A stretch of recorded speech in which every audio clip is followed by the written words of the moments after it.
تو بہت جلد کسی درندے کا شکار ہو جائے گا، رائٹ؟ تو وہ یعنی بلوغت تک بھی شاید نہیں پہنچ پائے گا. آم، تو جس جانور میں ماحول سے مطابقت اچھی ہوتی ہے صرف وہی جانور اگلی نسل پیدا کر پاتا ہے. تو اس وجہ سے لاکھوں کروڑوں پشتوں کی اسکیل پہ، پشتوں سے مراد نسلیں، یعنی جو اگلی نسل پیدا کر یہ جانور پیدا کر رہے ہیں، ہزاروں کروڑوں لاکھوں کروڑوں سالوں کی پشتوں کی اسکیل پہ، آ، جیسے جیسے ماحول تبدیل ہوتا ہے ویسے ویسے انواع بھی تبدیل ہوتی رہتی ہیں. تو یہ کوئی شعوری فیصلہ نہیں ہوتا جانوروں کا کہ وہ اپنے آپ کو بہتر بنا رہے ہیں. جن انواع میں ماحول سے مطابقت نہیں تھی وہ اب معدوم ہو چکے ہیں. ہمیں جو فاسلز ملتے ہیں وہ فاسلز اس لیے ملتے ہیں کہ وہ اب نہیں ہیں، اور وہ اس لیے نہیں ہے کہ ان میں ماحول سے مطابقت نہیں تھی. تو یہ تصور درست نہیں ہے کہ جانور اپنے آپ کو بہتر بناتے جاتے ہیں. ہمیں صرف وہ جانور نظر آتے ہیں جو جن کے ماحول سے مطابقت بہتر تھی دوسروں کی نسبت، لیکن اس میں شعوری خواہش کا کوئی تعلق نہیں ہے، کوئی پلاننگ نہیں ہے. دوسری بات یہ بھی ہے کہ ارتقاء اور نظریہ ارتقاء دو مختلف چیزیں ہیں. سوال میں نظریہ ارتقاء پر بات کی گئی تھی. نظریہ کسی چیز کو بہتر نہیں کرتا، ارتقاء کا پروسیس جانوروں کو بہتر کرتا ہے. نظریہ ارتقاء صرف ایک وضاحت ہے جو ارتقاء کے پروسیس کی وضاحت کرتا ہے. تو ایک تو بات یہ ہے کہ ارتقاء ایک فطری پروسیس ہے. اس سے ارتقاء کا نظریہ نہیں، ارتقاء کا پروسیس کہنا چاہیے تھا. دوسری بات یہ ہے کہ اگر ہم ارتقاء کے پروسیس کو سمجھنے کی کوشش کریں تو جیسے میں نے پہلے عرض کیا تھا کہ ارتقاء کا پروسیس تو چلتا ہی اس طرح سے ہے کہ کم فٹنس والے لوگ جو ہیں وہ موت کا شکار ہو جاتے ہیں اور بہتر فٹنس والے اگلی نسل پیدا کرتے ہیں.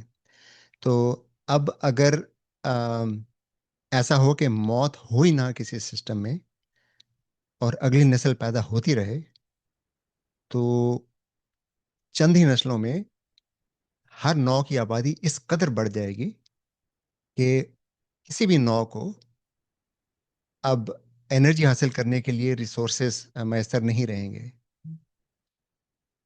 تو اس کا نتیجہ کیا ہوگا؟ اس کا نتیجہ یہی ہوگا کہ جو ناؤ پہلے کسی بھی وجہ سے نہیں مر رہی تھی اب وہ بھوک کی وجہ سے مرنے لگی، اس لیے کہ انرجی کی ضرورت تو ہر ناؤ کو ہوتی ہے.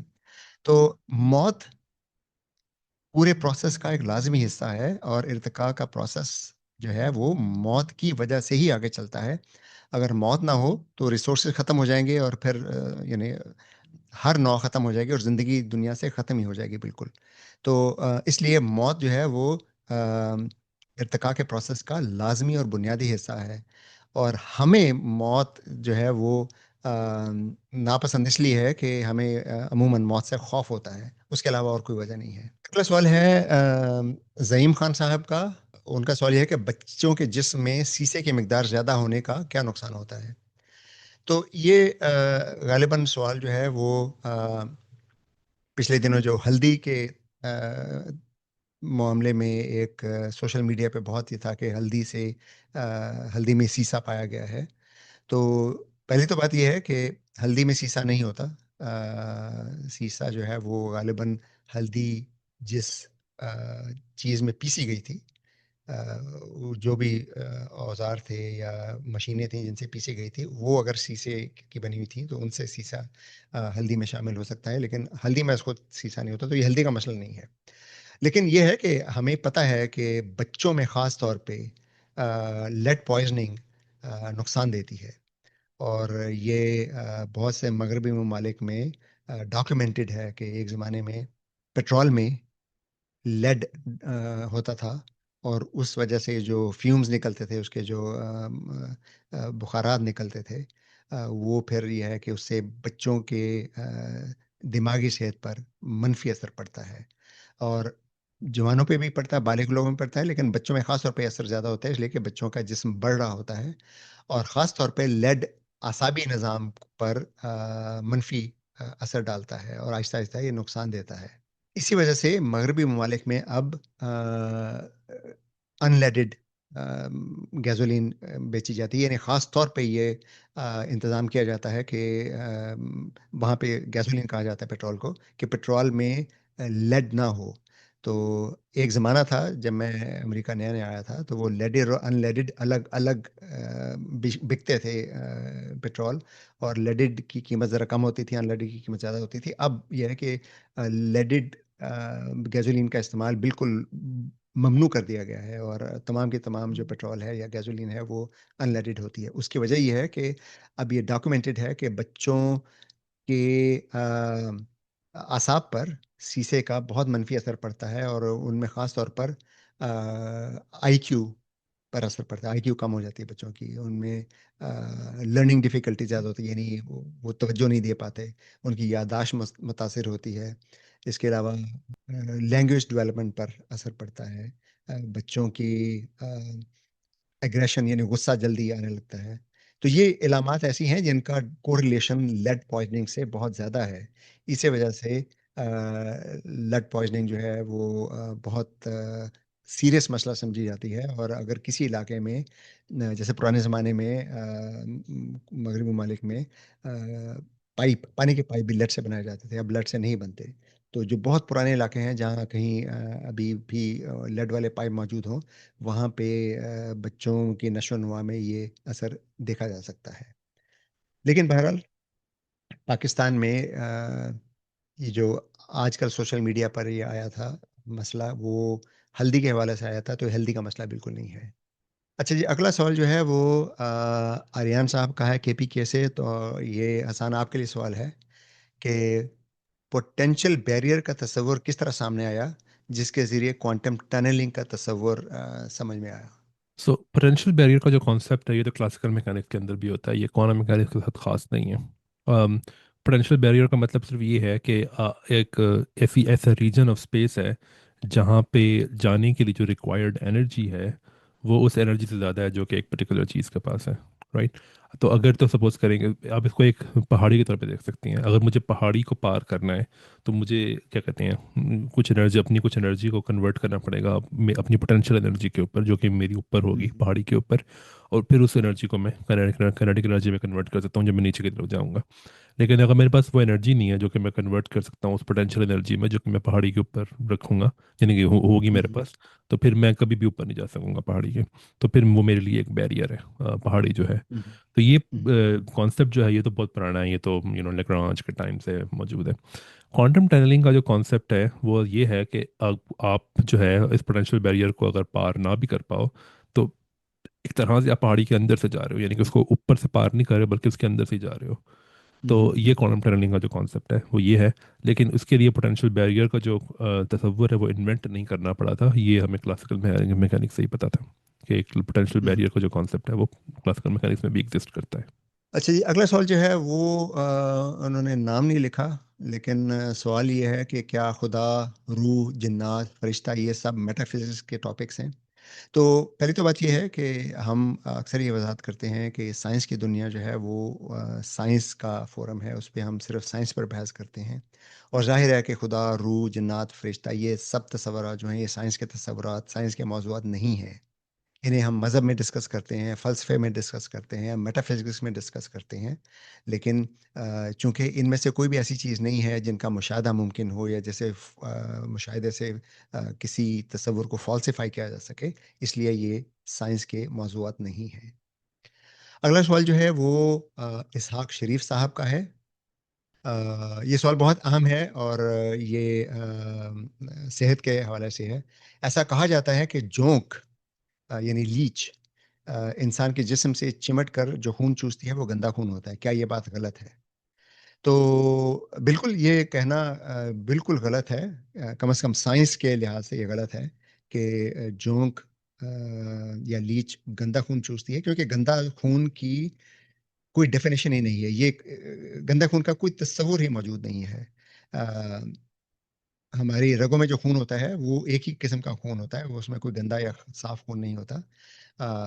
خون میں عام طور پر ٹاکسنز یا نیوٹرینز تھوڑے بہت شامل ہوتے ہیں جو مختلف جگہوں سے نکل کر خون میں شامل ہوتے ہیں، اور پھر وہ خون جو جگر میں جاتا ہے یا گردوں میں اس سے ٹاکسن نکلتے ہیں، تو یہ مسلسل ہو رہا ہوتا ہے۔ تو یہ ہم کہہ سکتے ہیں کہ جو گردوں سے ہو کر خون نکل رہا ہے وہ تھوڑا سا ٹاکسن سے پاک ہے، اور جو خون گردوں میں جا رہا ہے، اس میں تھوڑے ٹاکسن زیادہ ہیں، لیکن یہ ایک ہی سسٹم ہے، یہ الگ الگ سسٹم نہیں ہے خون کا، رائٹ؟ تو خون میں گندا یا صاف خون نہیں ہوتا۔ جونک کیا کرتی ہے؟ جونک جسم سے چمٹ کر جلد پر ایک چھوٹا سا کٹ لگاتی ہے، اس سے خون چوستی ہے۔ اور یہ مچھر بھی یہی کرتے ہیں، جونک بھی یہی کرتی ہے، لیکن یہ جونک بڑی ہوتی ہے اس لیے زیادہ خون چوستی ہے۔ اور مچھر اور جونک دونوں کے سلائیوا یعنی لعاب دہن میں ایسے کیمیکل ہوتے ہیں جو خون کو جمنے سے روکتے ہیں اور درد کے احساس کو ختم کرتے ہیں۔ تو اس وجہ سے خون کا بہاؤ جاری رہتا ہے اور وہ دیر تک خون چوس سکتے ہیں۔ تو گندا خون کی ترکیب کہاں سے آئی؟ تو یہ بہت پرانی ترکیب ہے، یعنی ہزاروں سال پرانی ترکیب ہے، جب ہمیں سائنس کا کوئی علم نہیں تھا۔ تو جونک کسی چیز کا علاج نہیں ہے، لیکن یہ بات درست ہے کہ جونک کے سلائیوا میں بہت سے کیمیکل ہوتے ہیں جو بعض اوقات ہیلنگ میں مدد دیتے ہیں، یعنی اگر کوئی چوٹ لگ گئی ہے، کیونکہ جونک کا سلائیوا جو ہے وہ ہیلنگ اس طرح سے کرتا ہے کہ جونک جو کٹ لگاتی ہے، وہ جب جونک وہاں سے اترتی ہے تو وہ کٹ بہت جلدی زخم مندمل ہو جاتا ہے، تو اس میں جونک کے سلائیوا میں ایسے کیمیکل ہوتے ہیں۔ تو اب بعض اوقات کہیں سرجری کی جائے، خاص طور پہ ریکنسٹرکٹیو سرجریز میں بہت بڑا یعنی کاٹ پیٹ بہت زیادہ ہوتی ہے، تو اس کے بعد بعض ڈاکٹر یہ کہتے ہیں کہ جونک کا استعمال جو ریکوری کا پروسیس ہے، جو ہیلنگ کا پروسیس ہے، اس کو تیز کر دیتا ہے۔ لیکن جونک کا گندا خون کا تصور جو ہے صحیح نہیں ہے۔ اس کے علاوہ یہ بھی ہے کہ جونک جہاں پہ ہیلنگ میں تھوڑا بہت فائدہ دے سکتی ہے، وہیں پہ یہ بیکٹیریا بھی لا سکتی ہے جس سے نقصان بھی ہو سکتا ہے۔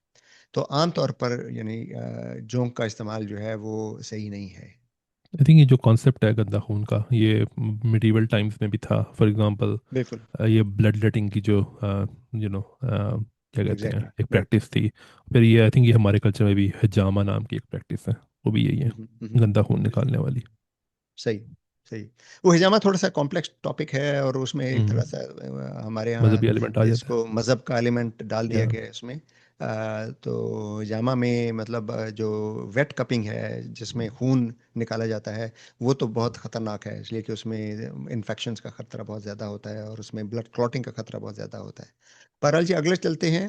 اب یہ قاسم علی صاحب کا سوال ہے ایبٹ آباد سے، تو انہوں نے بہت سے سوالات بھیجے ہیں۔ یہ ہر فہم سائنس سیشن کے لیے سوال بھیجتے ہیں، جو بہت اچھی بات ہے، لیکن یہ ہے کہ ہم ایک سے زیادہ سوال کا جواب نہیں دے پائیں گے، کیونکہ وہ پھر دوسرے لوگوں کے ساتھ جو ہے وہ انفیئر ہوگا۔ تو ان کا ایک سوال ہے جو میں نے پک کیا ہوئی ہے کہ جین ایڈیٹنگ کیا ہے، اور جین کی ایڈیٹنگ میں مستقبل میں کیا سائنسدان اس قابل ہو جائیں گے کہ اس بیماریوں کو ختم کر سکیں۔ جینز ظاہر ہے وہ کوڈ ہے جس سے جس سے پروٹین بنتی ہیں، اور وہ پروٹین جو ہے وہ ہمارے جسم کے مختلف سٹرکچر بناتی ہیں۔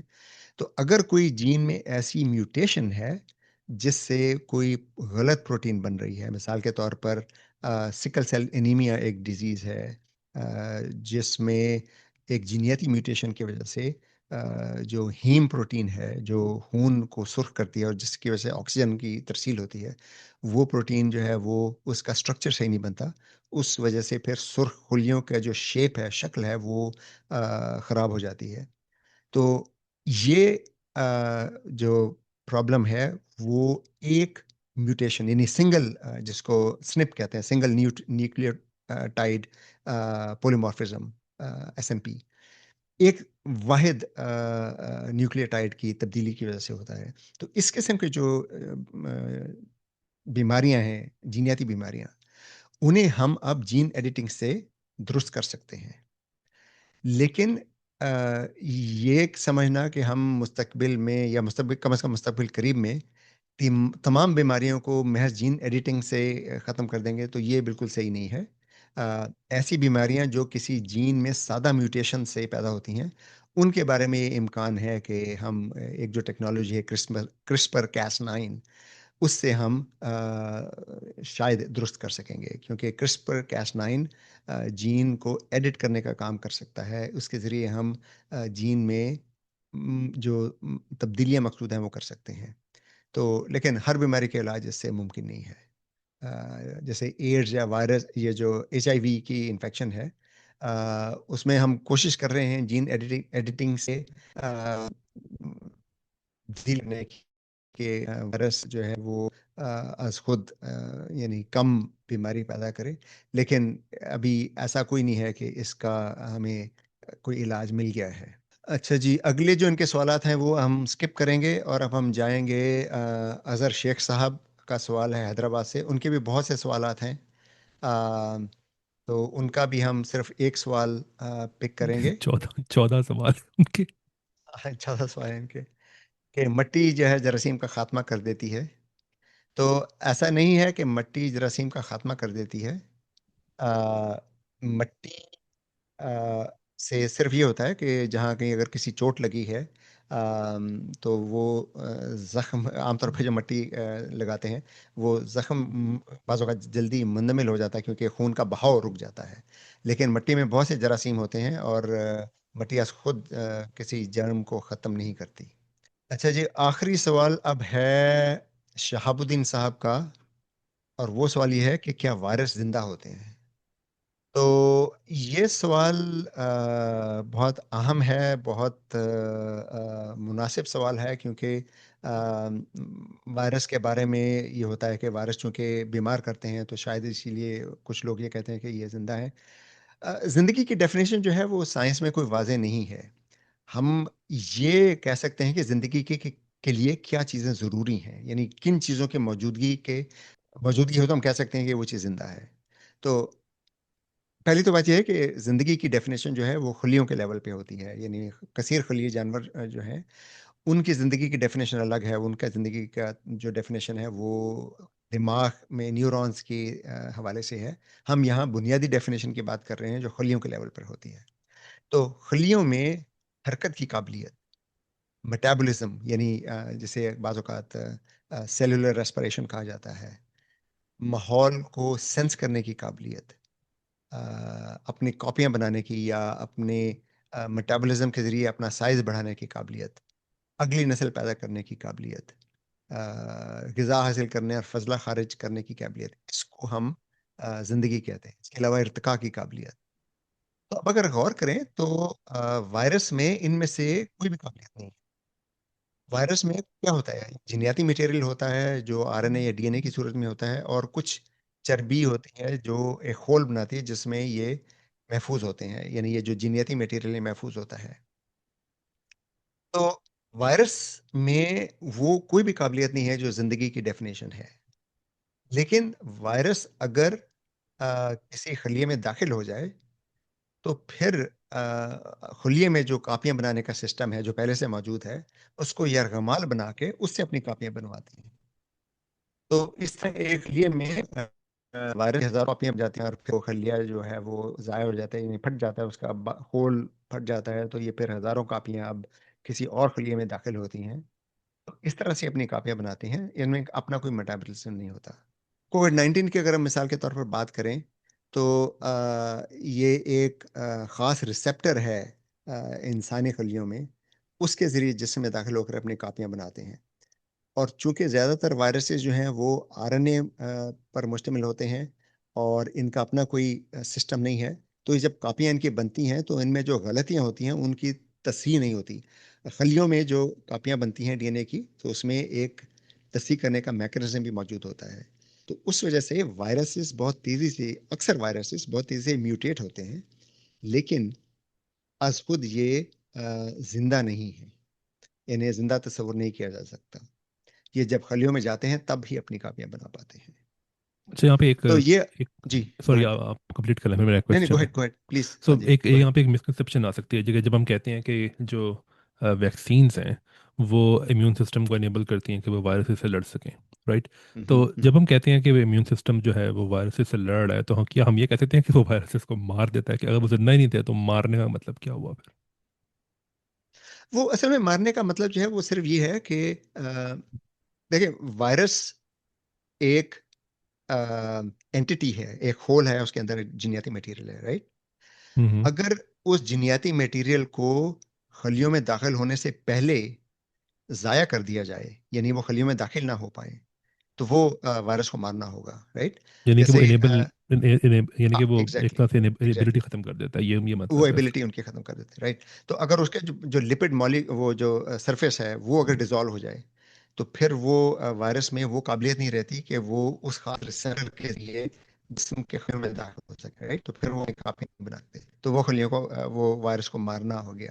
یا پھر جو ہم ویکسین بناتے ہیں، وہ ویکسین بنانے کا بھی ایک طریقہ یہ ہے کہ وائرسز کو ان ایکٹیویٹ کر دیتے ہیں ہم، رائٹ؟ تو ان ایکٹیویٹ کرنے کا بھی طریقہ یہ ہوتا ہے کہ وہ ایک جو ان کے اندر ان کے جو خلیوں پہ جو پروٹین ہے، اس پروٹین کو اگر ہم ضائع کر دیں، جس پروٹین سے وہ کسی ریسپٹر میں کے ساتھ بائنڈ کرتے ہیں، تو پھر وہ وائرس میں جینیاتی میٹیریل تو ہے، رائٹ؟ ہمارا جو امیون سسٹم ہے وہ جینیاتی میٹیریل کو ڈیٹیکٹ کر کے اس کے خلاف پھر اینٹی باڈیز تو بنا سکتا ہے. لیکن وہ وائرس اب چونکہ اس کے اوپر جو پروٹین تھی جو بائنڈ کرتی تھی ہمارے خلیوں کے ریسپٹر سے، وہ پروٹین اب ضائع ہو گئی، اس لیے وہ اب ہمیں انفیکٹ نہیں کر سکتی. تو ان ایکٹیویٹڈ لائیو وائرس یہ ہوتی ہے. اب اس میں مسئلہ کیا ہوتا ہے کہ آپ اگر جب وائرس کو ان ایکٹیویٹ کرتے ہیں تو کسی کیمیکل سے کرتے ہیں، رائٹ؟ تو اب وہ بالکل ممکن ہے کہ آپ اربوں کی تعداد میں جو وائرسز ان ایکٹیویٹ کر رہے ہیں، لیکن اس میں کوئی ایک آدھ وائرس اتفاق سے ایسی ہو جو ان ایکٹیویٹ نہ ہو، رائٹ؟ تو وہ پھر جب آپ ویکسین کے طور پر اپنے کسی شخص کے جسم میں داخل کریں گے، تو اب اس میں چونکہ وہ پروٹین موجود ہے، اس لیے وہ انفیکٹ بھی کر سکتی ہے. تو اس لیے جو ان ایکٹیویٹڈ وائرسز سے ویکسین بنائی جاتی ہے، اس میں لاکھوں میں ایک امکان ایسا ہوتا ہے، عام طور میں ملین پی پی ایم لیول پہ ہوتا ہے، 10 لاکھ میں ایک یا 20 لاکھ میں ایک، جس میں وہ وائرس انفیکٹ بھی کر سکتی ہے. لیکن چونکہ وہ لاکھوں کروڑوں لوگوں کو امیونٹی بھی پیدا کر رہی ہے، اس لیے یہ رسک جو ہے کہ وہ 20 لاکھ یا 30 لاکھ لوگوں میں ایک شخص کو انفیکٹ کرے گی، وہ ایک ریزنیبل رسک سمجھا جاتا ہے. یہ ایسا ہی ہے جیسے یو نو بریک کے باوجود بھی گاڑی کا ایکسیڈنٹ ہو سکتا ہے، لیکن آپ بغیر بریک کی گاڑی اس لیے نہیں چلاتے کہ اگر بریک ہوگی تب بھی ایکسیڈنٹ ہو جائے گا، رائٹ؟ بریک کے موجودگی سے ایکسیڈنٹ کا امکان بہت کم ہو جاتا ہے، اس لیے ہم بریک استعمال کرتے ہیں. تو ویکسین بھی اسی طرح ہے. تو یہ ہے کہ وائرس کو ان ایکٹیویٹ کرنا جو ہے وہ ایک کیمیکل پروسیس ہے، لیکن یہ ہے کہ وائرس زندہ یا مردہ نہیں ہوتے. رائٹ، یعنی کہ ایک طرح سے وائرس کو ختم کرنا جو ہے وہ ایسا ہے جیسے کہ ٹرمینیٹر کو ختم کرنا. Yes exactly, yes yes yes, that's a good good good example. تو چلیں جی، آخری سوال تھا، اور آپ کے تو 12:30 ہو رہے ہیں، آپ کو آئی تھنک یو ہیو اندر you know Yeah, meeting as well. تو سیشن کو یہیں پہ ختم کرتے ہیں. تو حسان آپ کا بہت شکریہ، ممبران آپ کا بھی بہت شکریہ، آپ نے no problem. سوالات کیے. تو انشاءاللہ اگلے ماہ فیمس سائنس سیریز میں دوبارہ آپ کی خدمت میں حاضر ہوں گے. بہت شکریہ.